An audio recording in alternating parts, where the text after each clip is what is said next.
ভাই কতটা হতবাগা জাতি হলে এতটা কাছে যাওয়ার পরও ম্যাচটা হেরে যায় এবং কি 136টা রান তা বাংলাদেশ করতে পারে না।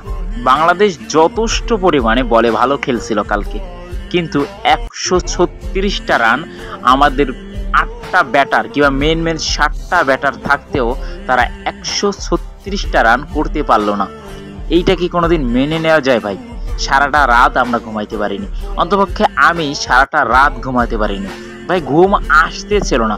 যেখানে আমাদের ফাইনাল খেলার কথা ছিল, যেখানে আমাদের টাইগারদের ফাইনাল খেলার কথা ছিল, সেই টাইগাররাই নাকি সেরা বিমানের টিকিট নেওয়ার জন্য ব্যস্ত আছে। ভাইরে ভাই, আপনারা কোন জগতের মানুষ?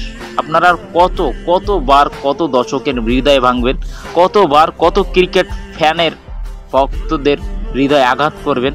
আপনাদের কি খারাপ লাগে না? আপনারা ঘুমান কিভাবে ভাই? একটু নিজেকে গেম প্লেটা চেঞ্জ করা যায় না? ইজি গেম ম্যাচ ছিল, এটা জেতা ম্যাচ ছিল ভাই। এটা লাখো কোটি বাঙালি মেনে নিতে পারবে না ভাই।